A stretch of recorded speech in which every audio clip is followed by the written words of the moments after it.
Penn State. We'll start with the Nittany Lions as far as what names are going to have a big day. Drew Aller, I think, will have a standard day. I'm looking for Beau Pribula to have a little more run in this game, be more of a 50-50 split. Not necessarily 50-50, but you will see Beau Pribula come in more because his talent can really be utilized in this matchup.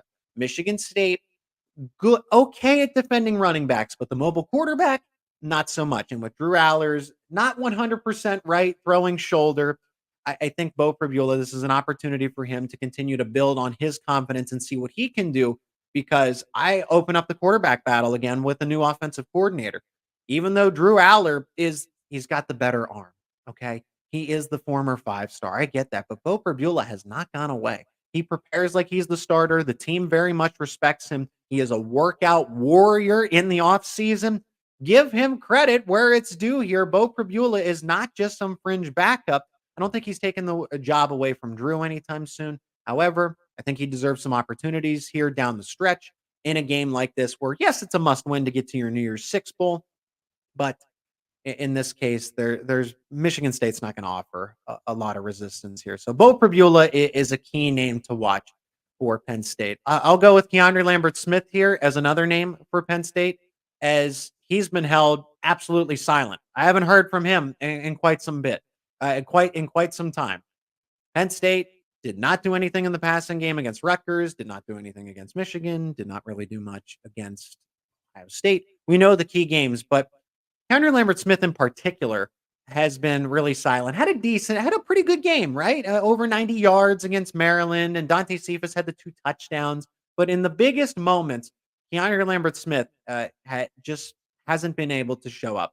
This is a game, I think, where he can kind of have his revenge for the regular season.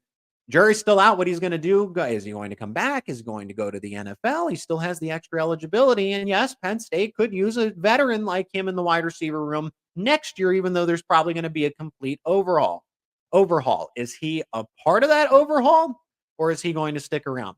Regardless, final regular season game for him in this season. We don't know what's going to happen, but let's assume that it is because he has been playing college football for quite some time. If KeAndre Lambert-Smith does decide to leave, this is his last chance to kind of leave it all out there. Actually performs very well against Michigan State, had an incredible game last year, and then set that up for the Rose Bowl. I think you can have a similar type of setup here in 2023 against Michigan State. Like I said, I like to, when players have they'll go on a cold streak or they'll have performances. I like to buy low in these spots. KeAndre Lambert-Smith is in a perfect buy low spot. He is, for what it's worth, the best wide receiver in the room. He has been the guy to make big plays, whether it was against West Virginia, game-saving play against Indiana, right?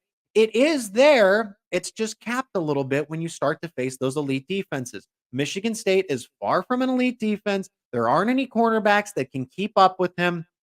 I like KeAndre Lambert-Smith to probably have close to 100 yards in this game. I wouldn't be surprised if it's another performance over 75, creeping towards that 100-yard mark if he does not have it, and a touchdown too.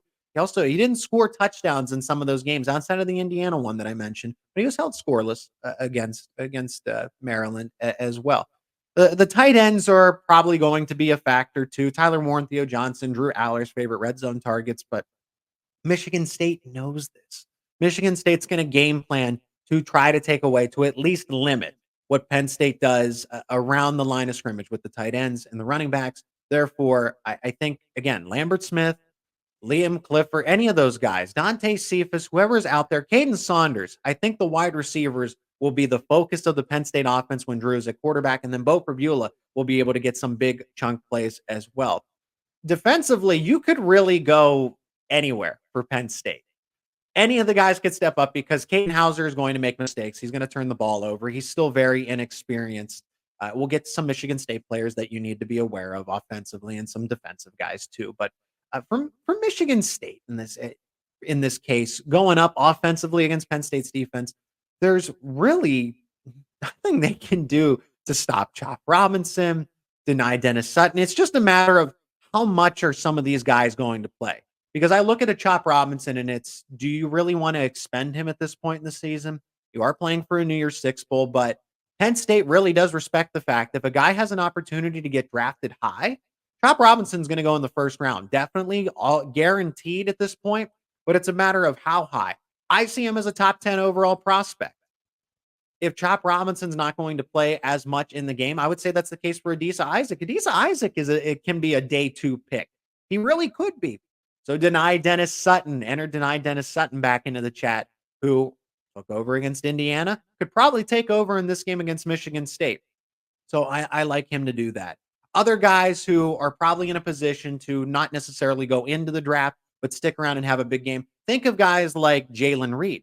Jalen Reed's from Michigan, returning to the home area. Kalen King could probably be put in that same category. Kobe King as well. The King brothers from the Michigan area, right? This is a homecoming for them in a sense. I like Kobe King and Jalen Reed to have big games as well because I don't anticipate those guys going into the draft. If they do, kudos to them. I think another season at Penn State for them will be very beneficial. But you have to weigh how is Penn State going to approach playing these guys for Kalen King, Chop Robinson, Adisa Isaac, guys who you really do assume are going into the NFL draft, even though they say, well, my decision's not made and I haven't really thought about it. Come on. We've seen the mock drafts. We've seen you guys play on the field. We know that you're headed to the NFL and that you're going to not make the wrong decision here. Capitalize on what you've done in this time and use that because things could possibly go wrong if you come back for another season. But those types of players that are probably going to be around for another season, if not two at Penn State, they have an opportunity. I like Jalen Reed. I like Denai Dennis Sutton, Kobe King at all 3 levels to have big days for Penn State. We've been waiting for Zach Wheatley to have an interception. Maybe he gets a little more playing time. It's tough to say because Keaton Ellis is a senior. This is his last year. There's no debating it. There's no other eligibility. The captain, I wonder if he gets any extra playing time since he's winding down his time with the Nittany Lions. But I've been waiting for a Zach Wheatley interception. Just kind of toss that one out there as not necessarily a long shot, but maybe something to think about as Wheatley's been very quiet as the bona fide turnover king from the offseason, right?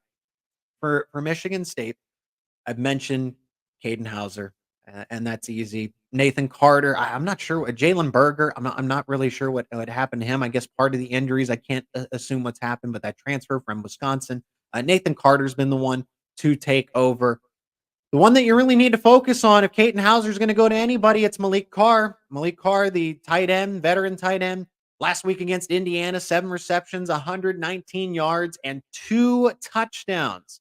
Indiana's defense is a little bit different. I feel totally confident whether it's Curtis Jacobs, that's another one who's going to go into the NFL draft, right? But Curtis Jacobs, Kobe King, Abdul Carter, any of those guys can cover Malik Carr, and also Caden Hauser won't have the time to sit back and read the defense and make the right decisions and allow Carr to get open on his routes. Penn State's going to focus on him. They know that he's a key player. They're not going to they're not going to say, well, we'll ignore him. No, he's the main guy. But also, if you take Michigan State's runaway, there's nothing they can do because they need the run to set up the pass, even though they're not very good at running the football either. They're not good at anything offensively. Defensively, they're okay against stopping the run. Okay, but they really can't move the ball offensively. They've been shut out this season. Michigan embarrassed them. Who cares about the sign stealing? They shut them out for that instance. They shut them out in this case. I feel bad for the Spartans. They're looking too far ahead here. I really do. I'd like this to be a more competitive ball game. A name to know on defense, and this is why Michigan State's run defense even gets the respect that it has, is Cal Haladay. Cal Haladay is one of the better linebackers in all the Big Ten. I think he'll start as a role guy in the NFL, but I could see him cracking a roster and getting some playing time early on in his career and then hopefully stepping up as it moves on because Cal Haladay is a gamer for them. I think he's too good for Michigan State and that he's stuck around, but he's one of your traditional forceful, physical Big Ten linebackers. And at Penn State, Katron Allen, we could see some big hits exchanged between those two players if they happen to meet in the lane. I'm actually kind of excited for that one. Cal Haladay versus Katron Allen. See if there's a little bit of a back and forth battle there. Outside of that, there's really nothing else for Michigan State. If anybody cares, the special teams unit for the Spartans are good. We got this one from Matt Sheehan over at Locked On Spartans. Jonathan Kim is a world-class kicker, apparently, and he will make a long-distance field goal, which is why I'm giving Michigan State 10 points. I think they can get a garbage time touchdown as Penn State is going to sub players in. This is the last regular season game. Guys are probably going to opt out for the bowl game as well, which we're going to talk about here in just a moment. Michigan State, I think, will be able to get some late points, probably maybe a field goal somewhere. They'll move the ball at some point as those guys continue to sub out, maybe like a last second touchdown, if you will. But it'll be a nice day for the Nittany Lions, and a lot of guys will see some additional playing time.